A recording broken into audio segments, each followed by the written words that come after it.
جمال الوجود بذكر الإله وتصفو الحياة بنور هدى. تھوڑی سی ایک بات یہ بھی سن لیں، یہاں پر تو یہ ذکر نہیں کی گئی ہے لیکن بہرحال علماء نے ذکر ضرور فرمائی ہے، اور بعض اکابر دیکھیں اس کے حوالے سے اگر کوئی اختلاف کریں تو اپنی جگہ ہے، ہم ایک خلاصہ پیش کر دیں گے، زیادہ باریکیوں میں نہ جائیں آپ. کبھی کبھی ایسا ہوتا ہے کہ کچھ لوگ شوقیہ پرندے پالتے ہیں، تو سوال ان حدیث کے حوالے سے یہ اٹھتا ہے کہ آیا یہ جائز ہے یا ناجائز ہے؟ ایک تو یہ ہے نا کہ خواہ مخواہ فضول ان کو مارتے پھرو، نہ کھانا مقصد ہو نہ کوئی غرض ہو، تو پھر تو یہ قیامت کے دن پوچھا جائے گا. یہ حدیث آپ نے سن لی ہے. ایک ویسے ایک انسان کو مثال کے طور پہ میں ایک بات کر رہا ہوں، مثال کے طور پر ایک انسان کو ایک طوطا پسند آ جاتا ہے چھوٹا سا، وہ اس کو پکڑ لیتا ہے یا اس کو مل جاتا ہے، وہ اس کو رکھتا، آیا یہ جائز ہے کہ نہیں؟ سمجھ رہے ہیں؟ پہلی چیز سن لیجئے، یہ تمام بڑی لمبی ابحاث کا ایک عطر میں پیش کر رہا ہوں آپ کے سامنے کہ اکابر فرماتے ہیں اگر تو اس انسان کو محض شوق ہے، شوقیہ ان کو پکڑ کے رکھ رہا ہے، شوق کے سوا اور کوئی غرض نہیں ہے تو مت کرے، پھر نہ کرے. پھر اس میں حلال حرام جانوروں کی بحث نہیں ہوگی کہ آیا حرام کو رکھے یا حلال کو رکھے. نہیں، فرمایا اگر محض شوق ہے اس کی غرض کہ بھائی میں اس کو بند رکھ دوں مجھے بڑا مزہ آتا ہے، فرمایا نہ، مزے کے لیے ان کی آزادیاں سلب نہ کرے، یہ زیب نہیں ہے، یہ صحیح نہیں ہے. اور اس میں ایک نقصان ہے، وہ کیا کہ وقت اللہ کی بہت بڑی نعمت ہے، اللہ کی بہت بڑی قیمتی چیز ہے، اور محض شوقیہ ان چیزوں کو پالنے سے وقت انسان کا ضائع ہوتا ہے، اس لیے اکابر ان کو پالنے سے منع کرتے ہیں. ٹھیک ہے، ایک تو یہ بات ہو گئی.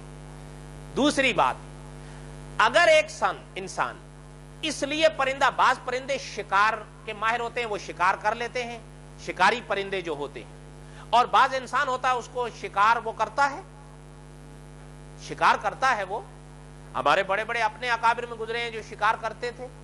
اچھا، اب وہ ایک ایسا شکاری پرندہ پالتا ہے جو شکار جانتا ہے اور شکار کر سکتا ہے. اب تو شکار کے لیے پال رہا ہے تو ایک مقصد چونکہ آ گیا ہے اس لیے جائز ہے.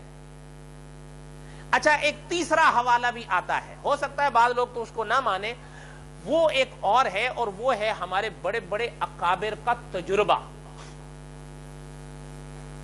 اور اکابرین میں بھی بڑے بڑے، یعنی علامہ جلال الدین سیوطی رحمۃ اللہ علیہ جیسے اکابر گزرے ہیں، انہوں نے ایک بات فرمائی ہے کہ بعض وہ پرندے ہوتے ہیں جو خوبصورت ہوتے ہیں.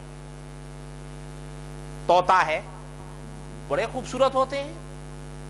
اچھا، اپنا ہمارے دیار میں وہ جسے کہتے ہیں بلبل، بڑی بعض خوبصورت ہوتی ہے، انسان دیکھ کے زبان پر سبحان اللہ آ جاتا ہے.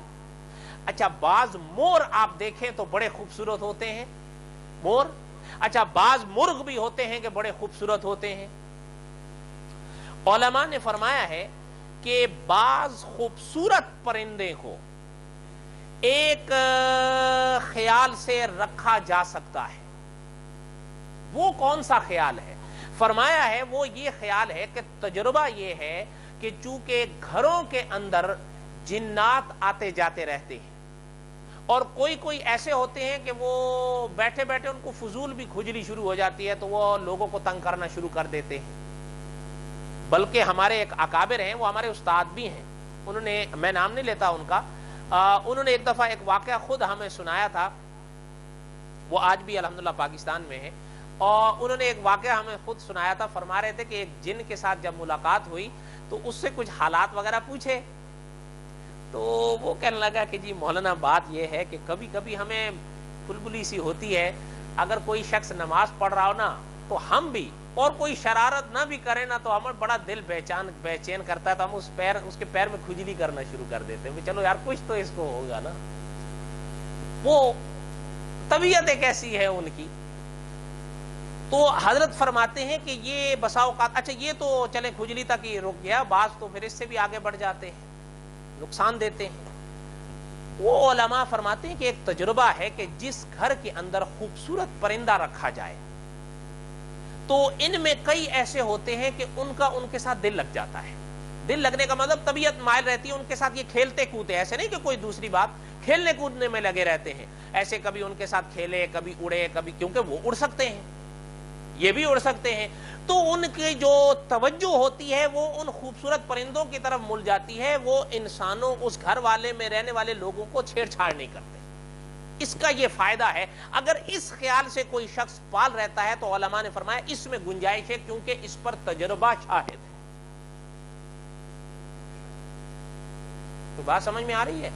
آپ تو کنگارو کے لیے پریشان ہو آج تک، اس لیے آپ کو کیا ان چیزوں میں لذت آئے گی؟